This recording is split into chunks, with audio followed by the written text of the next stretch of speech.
ព្រះអតិរិយក្នុងដៃអោបអីគេនោះគេជឿនណាឬក៏លោកមើលមិនដឹងទេគ្រាន់តែម្ដាលឃើញទ្រង់ប៉ះពាល់ស្រីទៅភ្ញាក់ផ្អើលជាព្រះនាងតូចឈិនឈីនតើនារីល្អតែថាឈិនឈៀវមិនងាយបំពេញដូច្នេះហើយព្រះអតិរិយបងទី2ខ្ញុំនឹងជាហួរមានតំណែងតំណងជាមួយនឹងពួកគេទ្រង់ត្រូវគិតឲ្យបានច្បាស់លាស់កូនប្រសាពួកគេពិបាកធ្វើណា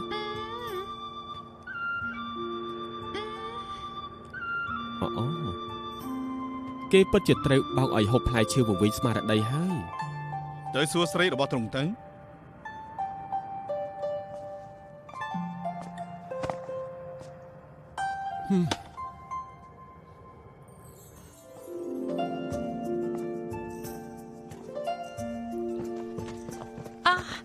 ព្រះអង្គ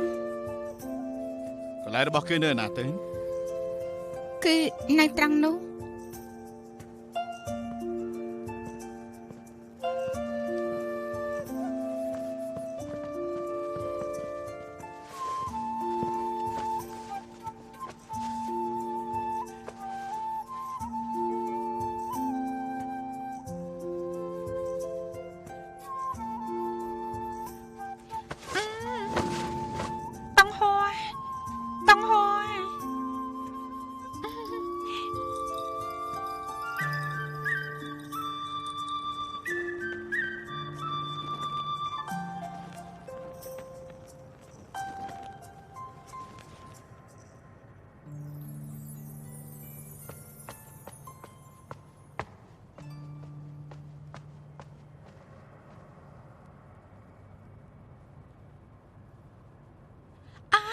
ព្រះអង្គម្សិលមិញព្រះអង្គបីខ្ញុំម្ចាស់ទៅដំណាក់មែនទេត្រូវហើយព្រះអង្គបានផ្សំឱសថបន្សាបស្មារតីពេលចានឲ្យខ្ញុំម្ចាស់ទៀតផងមែនទេគឺចាន3មានអ្វីត្រូវសួរទៀតដែរទេបើអស់ការហើយនោះយើងបានប្រជុំទៀតហើយឱសថនោះគិតយ៉ាងម៉េចទេគ្មានអ្វីនោះទេឲ្យបន្តកត់វាចូលបញ្ជីអ្នកមានគុណតែម្ដងទៅយ៉ាមិញមិនចង់សងទេអត់ទេមិនអីទេត្រឹមឱសថគឺមិនប្រមាណចានក៏មិនមែនជារឿងធំដុំដែរអត់ទេឱសថត្រូវតែសងខ្ញុំម្ចាស់មិនបំផ្លាញវិន័យឈិញឈៀវទេក៏មិនធ្វើឲ្យអ្នកមីងបាក់មុខដែរមើលទៅគេបង្រៀននាងបានល្អណាស់ណូអ្នកមីងគាត់បង្រៀនឲ្យចេះទៀងត្រង់សម្បីតែពុកម៉ែក៏ថាខ្ញុំម្ចាស់កាត់ទៅរកអ្នកមីងដែរអូឯងកាត់រកគេកាលពីក្មេងគេគឺជាសិស្សរបស់ភ្នំខុនលុនពូកែជាងឯងឆ្ងាញ់ណាស់មានតែផ្លិតគុជបៃតងបានបណ្ដេញទេពធីតាជាង18អង្គមិនក៏ខ្ញុំម្ចាស់មិនដែលលើគាត់និយាយរឿងនៅភ្នំខុនលុនអញ្ចឹងណា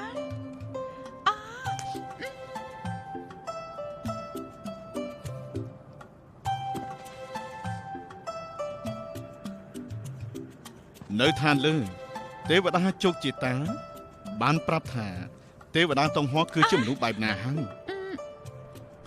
នៅឆ្ងាយមិនខ្វល់ពីរឿងមនុស្សលោកក្រៅពីភាពស្ងប់សុខរបស់សមុទ្រទាំង4ហើយមិនຕົកមុខឲ្យអ្នកណាមិនចូលក្នុងអង្គជំនុំស័ក្តិសមជាទេវតាដែលព្យួរនៅក្នុងរូបគំនូរហើយនេះហើយកុំបារម្ភថាយើងបានដឹងរឿងមួយនេះយើងជាទេវតាមិនសូវចូលចិត្តមាត់កជាងគេនោះទេប៉ិតមែនទេត្រង់ប៉ិតជាមិនប្រាប់អ្នកណាប៉ិតមែនទេថាអ្នកមីងជាទេវតាសើអីនោះអត់ទេនេះជាអាកបាំងធំរបស់ឈិញឈៀវខ្ញុំម្ចាស់ក៏មិនចង់លបស្ដាប់ដែរហើយចុះមកយិននោះតែ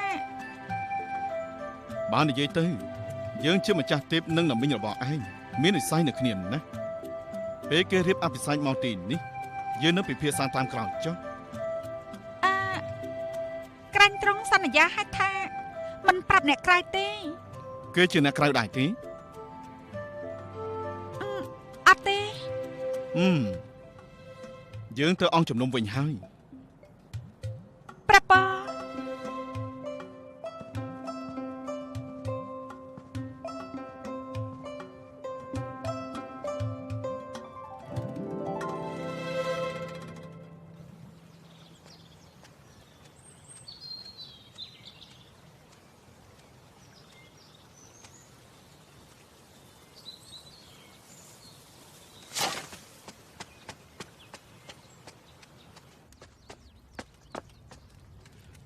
មកហើយ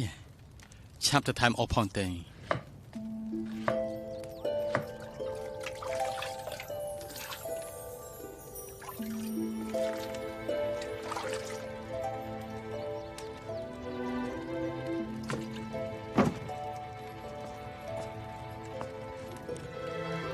យ៉ាងម៉េចហ្នឹងផ្សែងចូលភ្នែកមែនទេមកបងជួយមើលឲ្យបងគួរតែដឹងលើកនេះបងទៅអស់ពេល1ឆ្នាំ9ខែ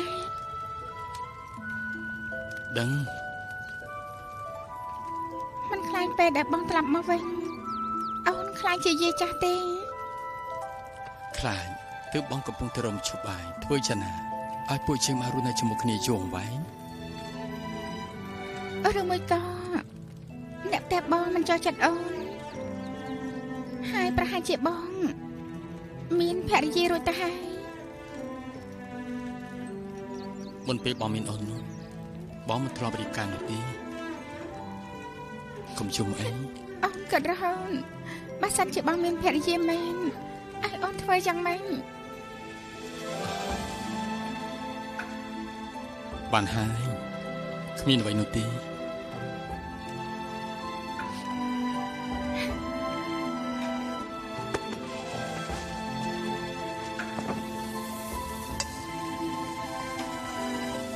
មិនក៏បងចេះធ្វើម្ហូបដែលពិបាកយ៉ាងនេះបើមិនធ្វើទេនោះមួយថ្ងៃអូនប្រកាសជាញ៉ាំតែសាច់មិនក៏ធ្វើមកស្អុយម្ល៉េះដូចជាមានអ្នកណាបង្ខំឲ្យហូបសាច់ស្រស់អញ្ចឹងការពិតធ្លាប់មានគេបង្ខំប៉ាត់មែនទេអ្នកណាអាក្រក់ម្ល៉េះហ៊ានបង្ខំឲ្យបងហូបផងបានហើយឆាប់រៀបចំបាយទឹកទៅ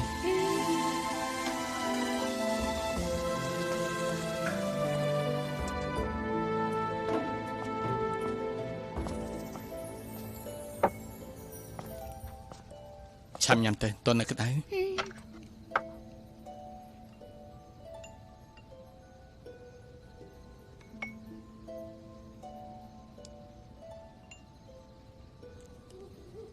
បងគឺត្រូវតែឆ្ងាយតែទៀតហើយឯងស្អែកចេញដំណើរលើកនេះតែយូរប៉ុណ្ណា1ឆ្នាំ2ឆ្នាំឬក៏10ឆ្នាំស៊ូលើកនេះនាំអូនទៅជាមួយផងទៅមិនបានទេហេតុអីក៏មិនបានវាគ្រោះថ្នាក់ខ្លាំងណាស់នាំអូនទៅមិនបានទេអូនមិនខ្លាចទេភ្នំកំបិតសមុទ្រភ្លើងក៏អូនខ្លាចដែរតែខ្លាចមិនអាចនៅជាមួយបងទៅវិញ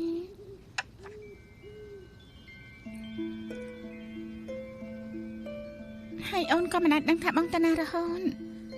ក៏មិនដឹងថាពេលណាត្រឡប់មកវិញអូនមិនចង់នៅក្នុងសភាពបែបនេះទេយាហួរតើអូនត្រូវជាស្អីនឹងបង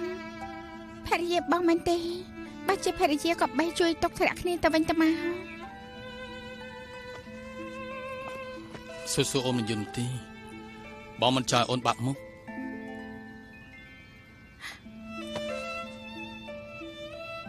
បងក៏មិនយល់អូនព្រមបាក់មុខឲ្យតែបងនៅជាមួយអូនអូនប្រមូលរបស់ទៅស្អែកព្រឹកយើងនឹងចេញដំណើរប៉ាត់មែនទេយ៉ាងម៉េចហ្នឹងចង់ស្ដាយក្រោយអត់មានទេចង់នាំអូនទៅណាទៅដល់អូនប្រកាសជាដឹងឆាប់ញ៉ាំទេ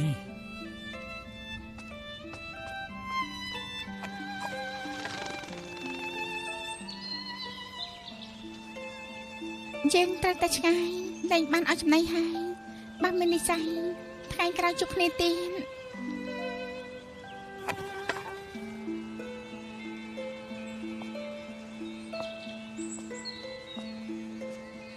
ស៊ូបងឲ្យផ្លិតនេះទៅអូនផ្លាត់ទេ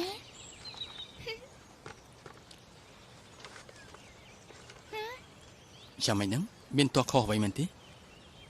ផ្លាត់នេះគឺស្តៀងណាមុនដែលគេឲ្យអូនគំនូរនៅខាងលើក៏ដូចគ្នាដែរអ្នកសច្ចាំងនោះថាវាជាទេសភាពភ្នំខុនលុន ផ្លិតភាគច្រើនមានរៀងដូចគ្នាគំនូរក៏ស្តៀងគ្នាទៀត ក៏ត្រូវមួយយ៉ាងដែរតែវាស្តៀងគ្នាជ្រុលពេកហើយ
ស៊ូអូនពូនសិនទេ មានរឿងអី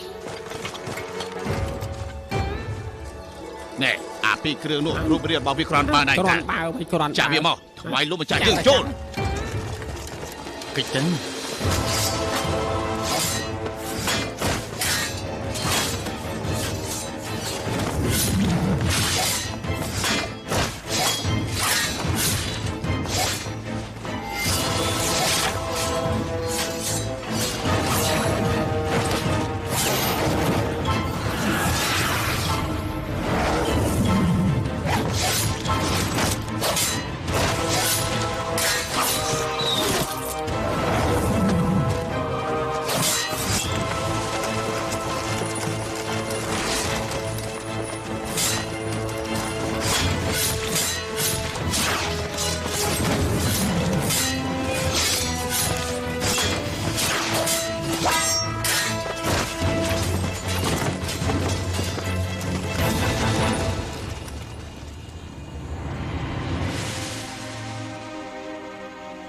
លោកគ្រូ យេហូ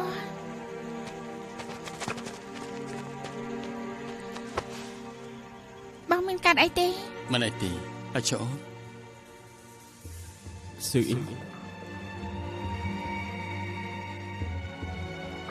ទេគេជាមនុស្សស្រីតែបើជាសំហមានចំហាយទេវតាខ្ពស់មិនក៏យើងចាំខុសតែគេមិនមែនជាសិស្សប្អូនហេតុអីក៏កាន់ផ្លិតរបស់លោកគ្រូហើយនៅប្រុសម្នាក់នោះទៀតមានមុខមាត់ដូចជាលោកគ្រូណាហើយគ្មានចំហាយទេវតាដូចជាគេទេតើគេជានរណាទៅមិនដឹងថាអ្នកទាំងពីរមកពីឋានៈដែរ ទីនេះចាំបងសិនទេពួកយើងនិយាយគ្នាសិនទេ បាន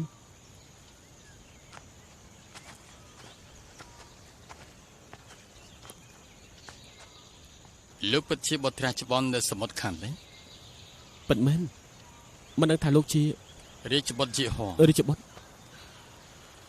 យើងទទួលបញ្ជាពីព្រះអិនមកឆាងហៃអង្កេតមើលមិនចោលអ្នកណាដើមពីសមាសភាសំបីតែគេម្នាក់នោះ ទូលបង្គំជ្រាបមិនដឹងថាត្រង់ទៅឆាងហៃលើកនេះគឺព្រោះតែ គឺអំបូរជាវ ព្រោះតែអំបូរជាវមិនទេខ្ញុំថាហើយឋានសួគ៌គួរតែមានការសម្រេចចិត្តមិនដឹងថាទ្រង់ស្គាល់សមាជិកទូលបង្គំយ៉ាងណាទេ ជាងលឺមានដឹកនាំច្រើនឆ្នាំមិននេះអញជួយជុំជ្រែងឆាងហៃទប់ទល់ជាមួយគេរហូតម្យ៉ាងទៀតខ្សែភ្នែករបស់អញពិតជាសម្លឹងយើងដឹងថាអញយកច្រឡំជាមួយលោកគ្រូទេវតាមកយាន រាជបុត្រពិតជាម៉ត់ចត់មែនទូលបង្គំសុំខ្មាស់តើទ្រង់អាចប្រាប់ ទូលបង្គំអំពីប្រវត្តិផ្លិតគុជភ្នំខុនលុននោះបានដែរទេ វាគឺរស័តអត់ថាមនុស្សហើយក៏វិលទៅដល់ព្រះជាបុត្រាលីជីងឃើញថាវត្ថុខុនលុនទៀមទាមកវិញ លីជីងសូមទ្រង់តាមទូលបង្គំទៅឆាងហៃចាំនិយាយទៀត កុំហៅជើងថាជាព្រះជាបុត្រអីត្រូវហៅជើងថាហោជី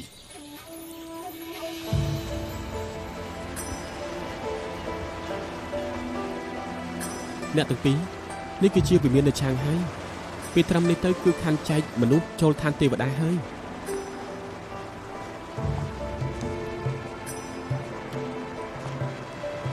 ជាហួនពួកបងតាពីមិញនិយាយគ្នាជាងកន្លះថ្ងៃនិយាយពីស្អីតែ ពិភាក្សារឿងតើអាចបំផ្លាញរបស់នេះបានដែរទេជាវៀងបាត់បង់នៅចំពោះមុខប្រពន្ធសម្លាញ់ អូនជឿទេនិយាយគ្នាយូរយ៉ាងនេះមិនតែប៉ុណ្ណឹងទេ អូនគិតថានិយាយពីរឿងអ្វីទេ បងមកគេតែស្លៀកពាក់បែបហ្នឹងសមាជិកពិតជាមិនអន់ទេឬក៏គេយល់ថាបងខ្លាំងពូកែហើយចង់យកបងធ្វើជាមេតួ ថ្ងៃក្រោយមិនឲ្យអូនមើលសិភើលខោនទេ អូនទេខ້ອຍ បងគឺជាមនុស្សសាមញ្ញពួកគេជាទេវតាមើលមិនអាចចុះភ្នែកទេ គេជាទេវតា អ្នកប្រុសពិតជាមិនដឹងទេ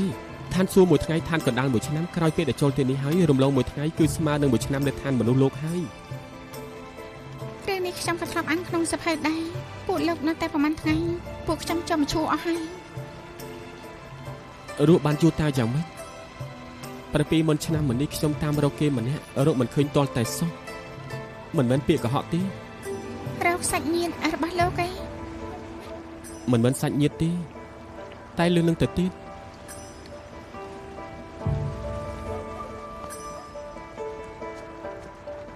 តែយើង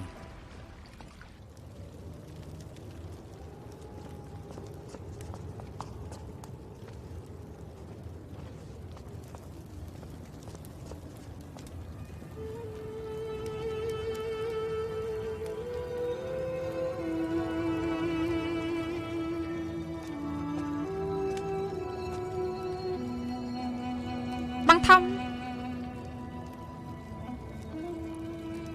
យឿនជឿ បងធំខ្ញុំបានត្រៀមរួចហើយ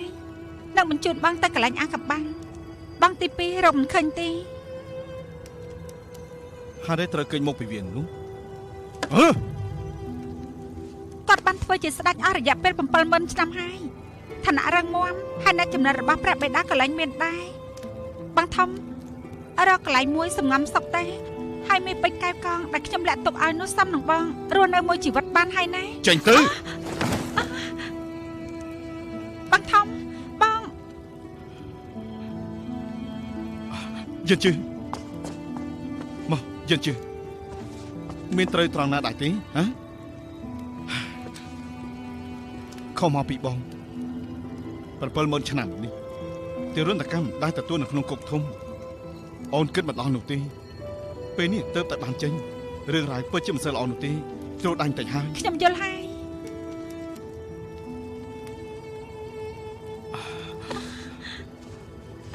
យឿនជឿអូនយល់គឺល្អហើយយឿនជឿបងមិនលើកលែងឲ្យវាជាដាច់ខាត បងធំ បានហើយបងមិននិយាយទៀតទេ ព្រះបុត្រាធំព្រះនាងម្ចាស់គ្រប់យ៉ាងរួចរាល់តាមគម្រោងការរបស់ពួកយើងអាចចេញពីឆាងហៃបានហើយ ឆាងហៃ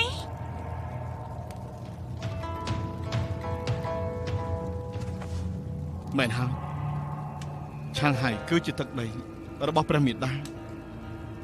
ចំពោះមុខដែលអាចពឹងបានមានតែពួកគេហើយ ក៏ប៉ុន្តែបងធំ យឿនជឿបងក៏ចង់រកកន្លែងសុវត្ថិភាពដើម្បីលាក់ខ្លួនដែរ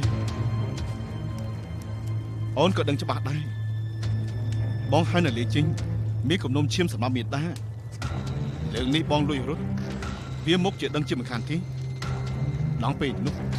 វានៅបញ្ជាតបតាមសម្រាប់បងប៉ុន្តែនៅពេលនេះមានតែខ្សែស្រឡាយមេដានោះទេទើបការពារពួកយើងបាន បងធំបងទី2សំខាន់បំផុតនៅក្នុងជីវិតរបស់ខ្ញុំព្រោះខ្ញុំមិនចង់ឃើញអ្នកទាំងពីរធ្វើសង្គ្រាមស្លាប់រស់ជាមួយគ្នានោះទេណា បងយល់ទេយល់បងយល់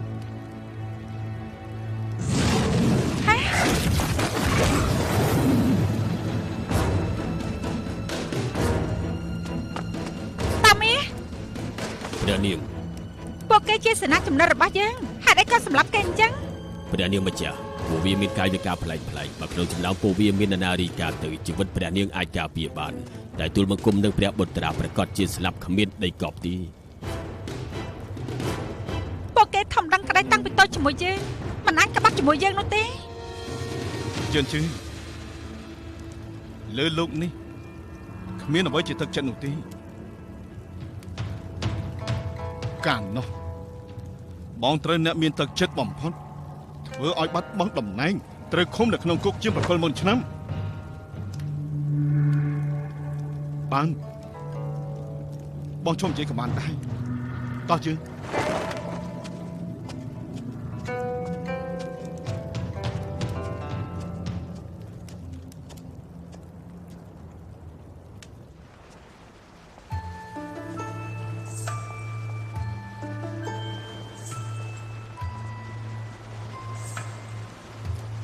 េហូ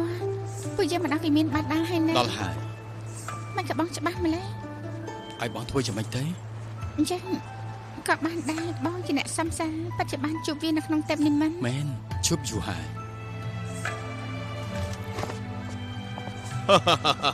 លោកអ៊ំលំបាកដល់លោកក្មួយហើយតែងតែរំខានលោកក្មួយជួយការងារអ៊ំដូចជាមិនសូវសមលោកអ៊ំក៏មានប្រសាសន៍បែបនេះអីពួកយើងជាគ្នាឯងទេមានអ្វីបែងចែកទៅអូនអ្នកមែនហើយពួកគេជាមិត្តរបស់ក្មួយមិនទាន់សុំការអនុញ្ញាតបាននាំគេមកកាន់ទីនេះសូមលោកអ៊ំអភ័យទោសដល់ក្មួយផងចុះមិនអីទេឲ្យតែជាមិត្តរបស់លោកក្មួយអញ្ចឹងគឺដូចជាភ្ញៀវទីនេះដែរមកអញ្ជើញចូលខាងក្នុងសូមអញ្ជើញ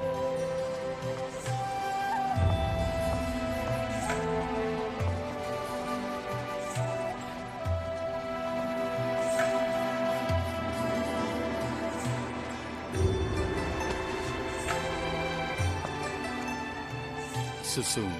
បងមានត្រាក់ជាមួយទាហ្វុងអូនសម្រាប់សិនទៅបើចង់ដើរលំហែកាញ់ក៏ភ្លេចយកកញ្ចក់តាមហេតុអីត្រូវយកវាតាមខ្លាចអូននឹងវិញផ្លេងបាន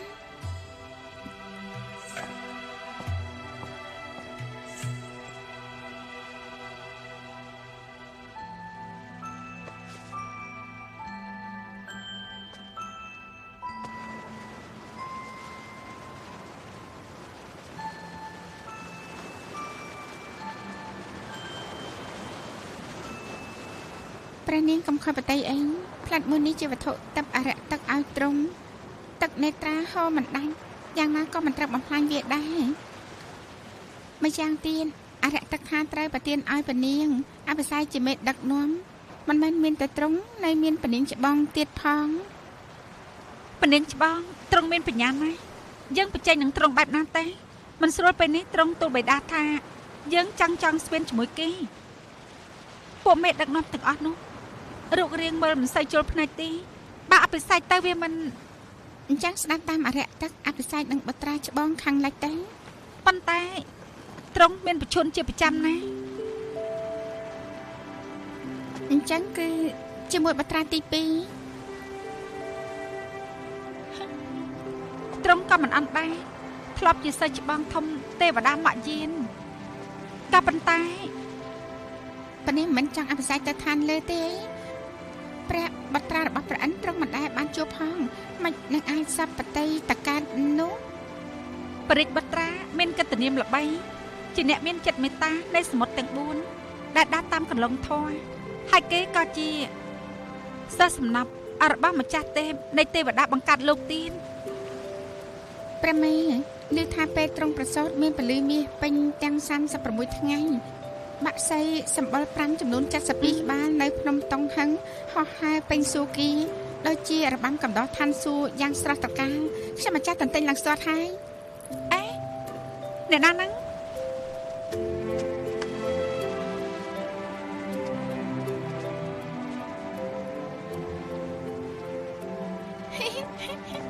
កាត់អីហ្នឹងលួចស្ដាប់គេនិយាយគ្នាសប្បាយចិត្ត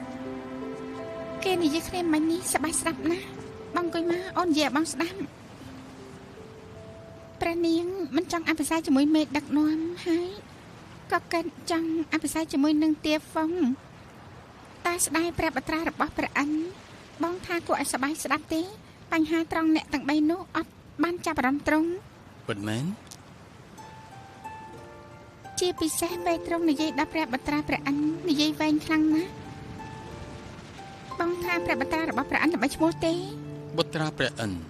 ជាម្ចាស់គ្រប់គ្រងសមុទ្រទាំង4អូនថាល្បីដែរទេ ក៏ត្រូវដែរយ៉ាងណាត្រង់ក៏ជាព្រះនាងមួយអង្គនៅឆាងហៃនៅមិនទាន់ទាំងបានជួបផងក៏កើតក្តីសញ្ជឹងទុកបញ្ជាក់ថាព្រះបត្រារបស់ព្រះអិនពិតជាគួរឲ្យចូលចិត្តហើយ ចាំមិនទេអូនចាប់អារម្មណ៍ដែរទេ បងប្រចាំគេ មិនអញមកទេបើប្រៀបធៀបជាមួយនឹងទ្រង់អ្វីក៏គ្មានខ្លាចអូនលំបាកទៀតផង អូនប្រាប់បងយូរហើយអូនមកបងទេ អរគុណអូនសម្លាញ់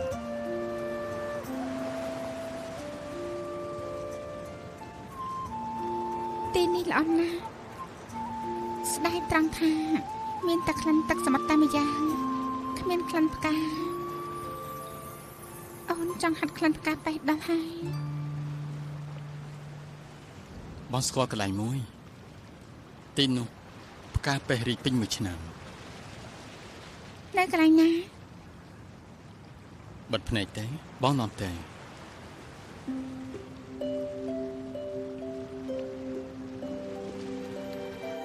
អាចបើកភ្នែកបានហើយ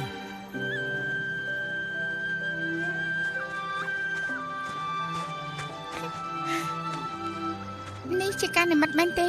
អត់នោះទេ ហើយចុះវាជាកន្លែងអី ឈិនឈីវព្រៃផ្កាពេះ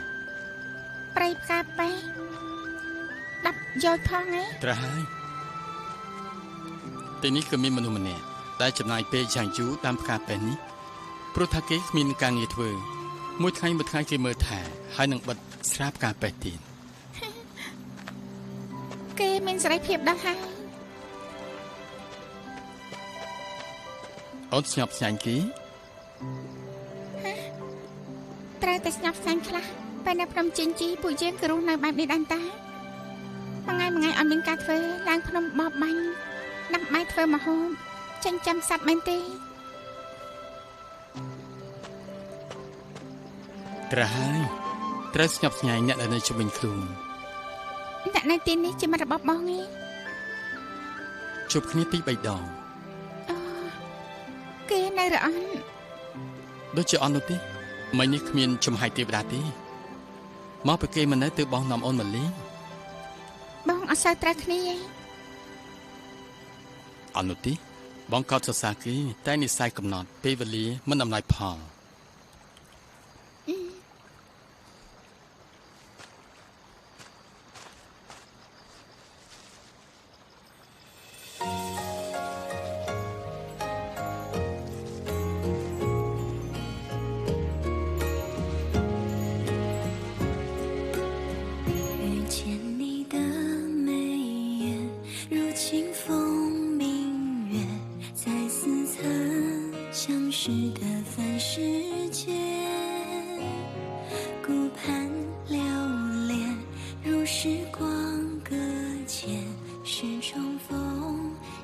ស្រាផ្កាបេះពិតជាឆ្ងាញ់មែន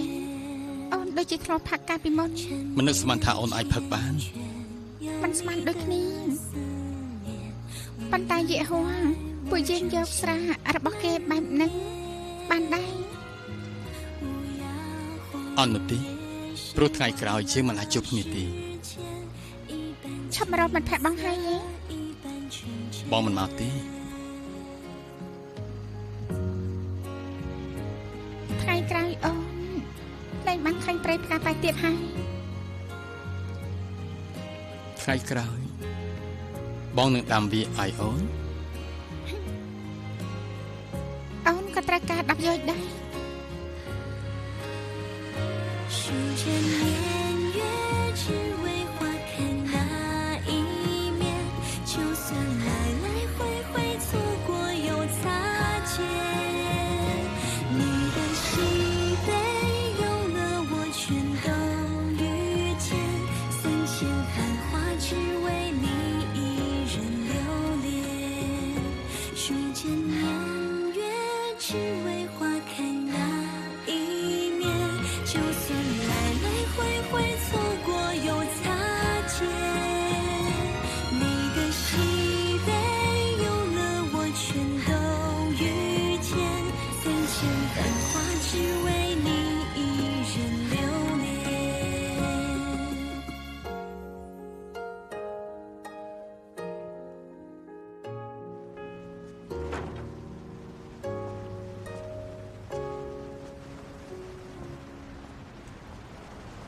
ទ្រង់ពិតជាសប្បាយប្រតិយហើយបានជាមិនមកវិញពេញមួយយប់ គេសប្បាយភ្លេចខ្លួន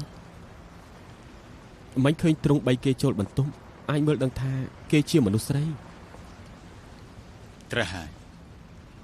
ទ្រង់កុំខ្វល់អីទូលបង្គំមិនមែនជាអ្នកចេះដឹងរឿងគេទេគ្រាន់តែចង់រំលឹកទ្រង់បន្តិច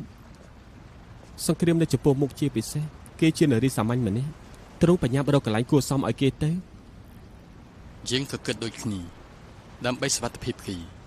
ក៏សង្ឃឹមថាគ្មាននរណាអាចដឹងពីកន្លែង ដើម្បីតបស្នងគុណដែលទ្រង់បានជួយសង្គ្រោះទូលបង្គំនិងបិទមាត់ឲ្យចិត្ត អរគុណ និយាយពីសង្គ្រាមឆាងហៃនិងអំបូរជាវលោកអ៊ំគាត់មិនធ្វើសង្គ្រាមនោះទេមិនចង់មានការថ្នាក់ថ្នាក់ជាមួយនឹងពួកគេ លោកនៅទីនេះច្រើនឆ្នាំប្រកាសជាយល់ហេតុផលច្រើនមានមធ្យោបាយអ្វីអាចបញ្ឈប់គេបានដែរទេ មានពិតជាមាន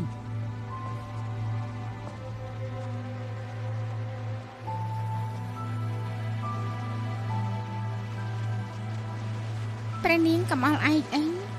ព្រះបត្រាទី2មិនទាន់មានមហេសីទេបើអភិសេកទៅនឹងខ្លាចជាព្រះមហេសី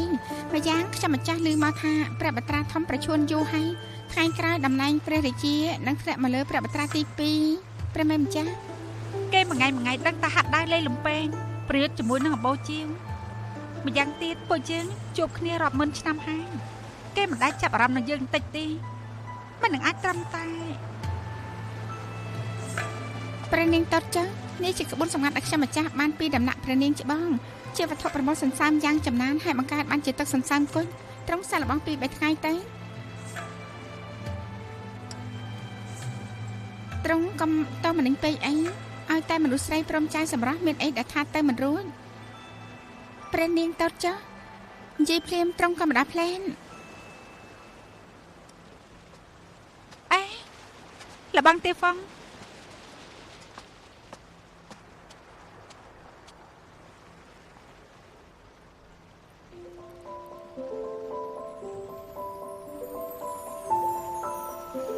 លោកខាងនេះគឺជា មិត្តភក្តិរបស់បង មិត្តភក្តិគឺត្រូវតែមាននាមតកូលដែរ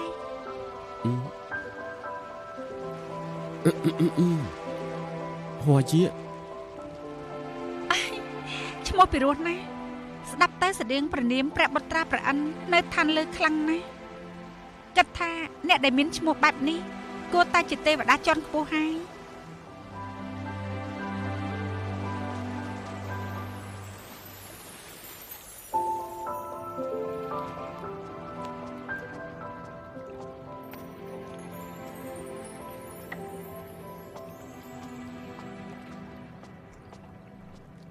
បិតាឬថ្ងៃអភិសេកនៅថ្ងៃទី3កើតខែក្រោយ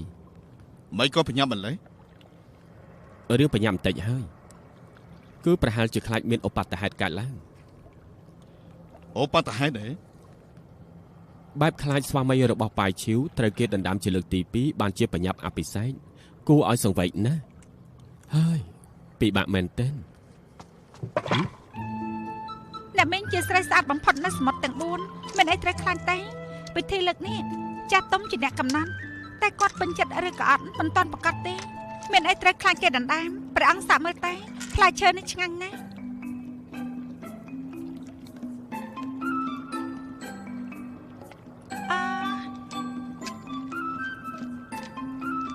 ទេវតាវាសនាឲ្យខ្ញុំម្ចាស់បម្រើត្រង់ឲ្យបានល្អ អូចុះឯងអាចជួយយើងបានទេក្តារនេះគឺយើងជាអ្នកចាញ់តែឥឡូវនេះល្អណាស់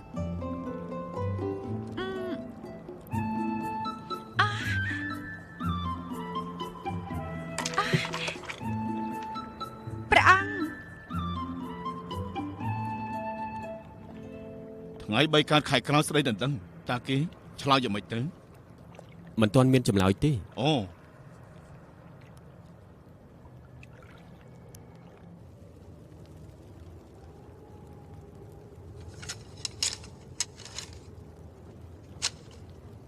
ព្រះអិនប្រកាសពេញសមុទ្រទាំង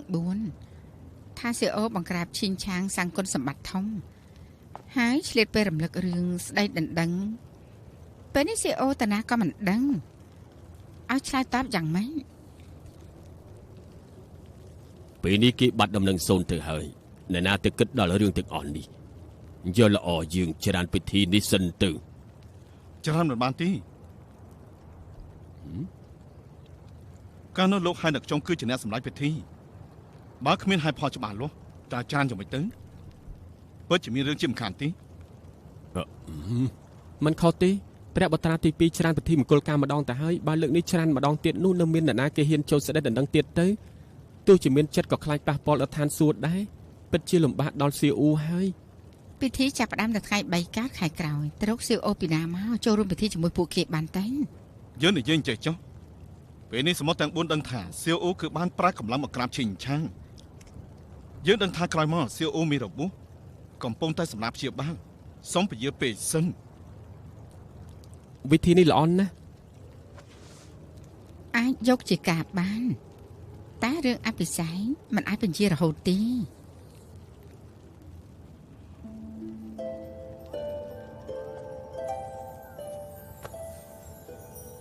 កាលនោះខ្ញុំឡើងឋានសួគ៌ធ្លាប់លងលក់រាប់ពាន់ឆ្នាំឲ្យតែគេមានជីវិតមិនថាទៅទីណាទេយើងពិតជារកគេឃើញ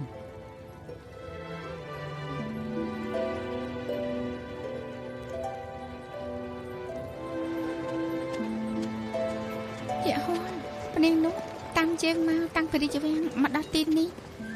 ពេលយប់អាចតាមយើងចូលពិធីដែរទេ បងថាអ៊ំព្រះច័ន្ទគីខាងក្នុងគឺមានអ្នករបួសច្រើនមិនមែនជាកន្លែងស្រីៗទេនៅខាងក្រៅចាំបងណា